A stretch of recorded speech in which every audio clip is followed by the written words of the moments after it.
Hi there mga beloved and soulmates! Welcome to Renzo Tarot Channel. Nandito naman po yung lingkod para bigyan kayo ng isang soulful and meaningful na tarot reading. Dito lamang po sa inyo lagi nabangan at sinusubaybayan ng Renzo Tarot Channel. May kami ka-shoutout po sa lahat natin soulmates sa buong Pilipinas at sa buong mundo na laging nanonood. Maraming salamat po sa inyong walang sawang tiwala, support at pagmamahal. Ating po reading ay napagsasamahan ay isang reading po para sa ating mga pinakamahal na nasa sign ng Capricorn, Sun, Moon, Rising, and Venus sign. Ano ba mga ganap at mga dapat niyong abangan sa buwan ng April 2026. Ulitin ko, this is for you, Capricorn, Sun, Moon, Rising, and Venus sign para sa April 2026 reading. Kamusta po kayong lahat? I hope you're doing great. I hope you're healthy, you're safe, and you're happy. So, dating papatagalin pa ito, last shuffle for you, Capricorn, and kunin na natin ang isang pong baraha. Okay, sige. Kamusta po? I hope you're doing great, mga Capricorn. Spirit Universe, Spirit Guides, Angels, Ancestors, Holy Spirit Guide Cards, please for Capricorn, Sun, Moon, Rising, and Venus signs. Takes what only resonates po, ha? Sige. Spirit Universe, Spirit Guides, Angels, Ancestors, Holy Spirit, Saint Michael, give me 8 cards more for Capricorn, April 2026 reading. Spirit Universe, Spirit Guides, Angels, Ancestors, Holy Spirit, 5 cards more for Capricorn, 6, 7. Maraming salamat po. Hindi po ako magsasawang magpasalamat po sa inyo sapagkat alam niyo yan simula noon hanggang ngayon ay hindi niyo po iniiwan ang lingkod. Maraming salamat po. Utang na loob ko po sa inyong lahat at kung saan man po tayo makarating itong Renzo Tarot Channel. Sige po. Ulitin ko, pag di pa po kayo nakasubscribe ha, please do subscribe. And kapag napanood niyo po ito sa ating TikTok account, ay huwag po kayo mahiyang mag-follow. And if you want to avail a personal reading, mag-send lang po kayo ng message sa aking TikTok account, Renzo Tarot 444. Sige po, Capricorn, para sa iyong unang baraha, para sa iyong April 2026 reading, this is a very beautiful opening card, King of Cups. Authority, like people, ang mga tao ay, kumbaga, they are looking up at you. They are idolizing you. Kumbaga, you are serving as an inspiration. Capricorn, by April 2026, I can see here that when you talk, when you command, people will be listening to you. Kumbaga, maniniwala sila sa inyo. They will be looking up at you like an inspiration, like an idol. Kasi, nakita nila na ikaw, Capricorn, ang klase ng taong may isang salita, mapagkakatiwalaan at the same time, kumbaga, walang masamang tinapay sa iyo. You have a very good heart, you help other people, but at the best here is, nakikita ko dito with the King of Cups, Capricorn, April 2026, kumbaga, i-clear mo yung pangalan mo, ma-realize ng mga tao na mali yung impression nila para sa iyo. Okay? So, tingnan natin. Kasi most of you, Capricorn, are a victim of, kumbaga, mataray ang unang impression, masama ang ugali, but later on, if people know you at nakilala ka nila, so dyan nagbabago ang impression. Oh, this is a beautiful card. Also, pangalawa mong baraha, Capricorn, expect sa April 2026 na more opportunities will be opening for you because I can see here, marami kang pagpipilian, marami kang mga bagay na pagdidesisyonan or i-consider. With the 7 of Cups, siguro, may mga gusto ko pang gawin, may pinaplano ka pa, business ideas, you want to learn more, mag-aral ka uli, masters, so doctorate or whatsoever, you want to move to other place, you want to buy a property or any kind of thing. So if you want something, by April 2026, expect more opportunities that will be opening on your doors. So i-claim mo na ito, Capricorn. Claim mo na ito. Sige, pangatlong baraha mo sa April 2026 is the Queen of Cups. I can see her by April 2026, ang nakikita ko mga Capricorn dito na more, siguro tapos na kayo sa what is this? People pleasing. So actually, marami na nga Capricorn ang kumbaga tumigil na sa pagtitiwala sa ibang tao. They are, kumbaga, kinilala na nila, kinilatis na nila after all the betrayals, after all the, kumbaga, hindi magandang experience na naranasan nila sa mga taong tinulungan pa nila, minahal nila, they valued, or kumbaga, they help these people to grow, but after all yung kapalit ay kumbaga trinaydor pa sila pang naging masama. So with this Queen of Cups, I can see her Capricorn na by April, bagong Capricorn na ito, yung mindset nila hindi na basta-basta. I'm not saying na mawawalan sila ng tiwala sa ibang tao, but now they will be more choosy. Mas pipiliin na nila kung sino pakikasamahan, kakaibiganin, mas isipin na nga nila, di ba, mag-isa na lang ako. I don't now give F or care to what people will be saying to me as long as I'm enjoying my own growth, I'm doing my best for my own sanity, or kumbaga for my own happiness. Ito yung magiging mantra nyo sa April 2026, Capricorn. Ang-apat yung baraha is the Nine of Wands. So Capricorn, expect by April 2026, there are people o may mga tao na parang, you're doing your best on your own. Hindi ko humihingi ng tulong sa iba, but still parang may mga tao talagang minomonitor pa rin yung galaw mo. I don't know their intentions for you. Maybe they are insecure or hindi maganda talaga yung their intentions for you. But with this Nine of Wands, I can see here na talagang may mga taong hindi talaga masaya sa progress mo, or hindi talagang they will be looking at you, all of your actions and all of your decisions. Ay kumbaga, kahit nga siguro hindi mo na sila friends sa social media, medyo na-cut off ka na, wala na kayong connection sa isa't isa, but still aware pa rin sila, gusto pa rin nila makakuha ng information tungkol sa mga nangyayari sa buhay mo. Okay, Capricorn, so beware with talking or kumbaga disclosing what's happening to you sa ibang tao. Mahirap na magtiwala ngayon. Baka ito pang ibang tao ang nagdi-deliver sa mga taong ito na parang nag-evil eye or nagmo-monitor ng mga galaw mo. Sige?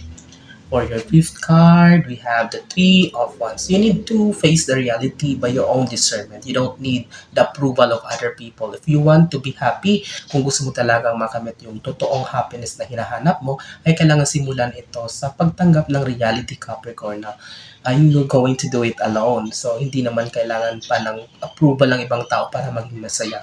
If you know how to survive every day, if you know kung kaya mo naman gawin ang lahat na maging masaya, maging contented sa araw-araw, na hindi na kinakailangan ng approval ng ibang tao, then do it.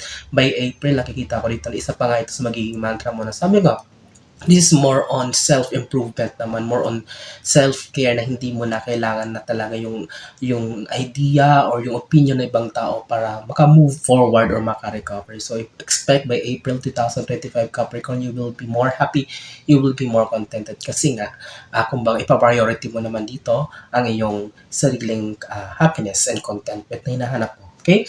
Before we proceed to our last 5 cards to our second row, ulitin ko po, kapag di pa kayo nakasubscribe, please do subscribe to our channel, like, comment, and share.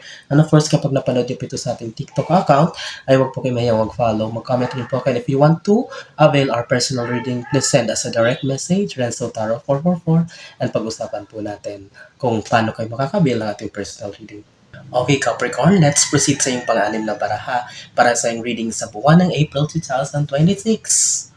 Knight of Swords. So, Capricorn, be careful sa mga conflict na baka ma-involve ka, ha?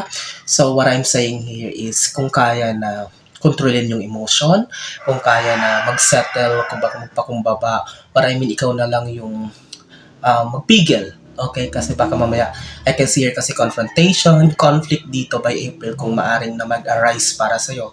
A certain situation, may, kumbaga, lumala, or kapag hindi na control yung emotion ng bawat isa, baka ma-involve ka dito sa conflict. So, maring sagutan at away, kung ano man to. So, kung merong dapat i-settle, so, kung posible kahit yung isa ay yung mataas yung emotion, so magpababa ka lang, ikaw pa rin yung gumawa ng paraan para maging mahinahon. Kasi baka lumala ang problema with this Knight of Swords. I can see your conflict,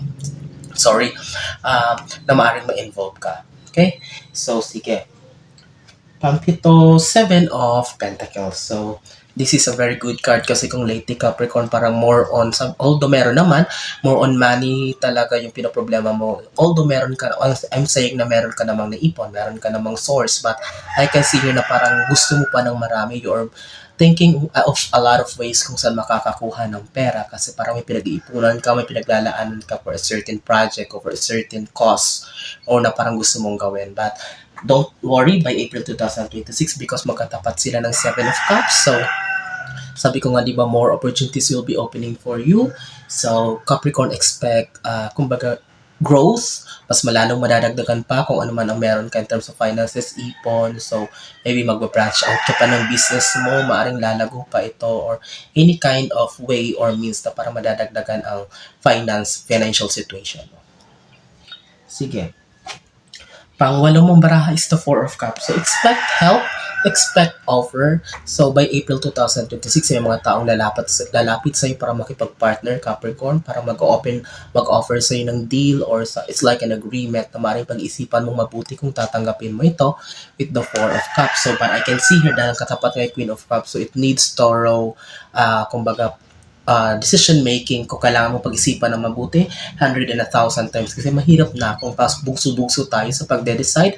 But April 2026 merong opportunity talaga na i-offer sa'yo, Capricorn, na pag-isipan mo mabuti. So it needs, kumbaga, masusing pagdidesisyon.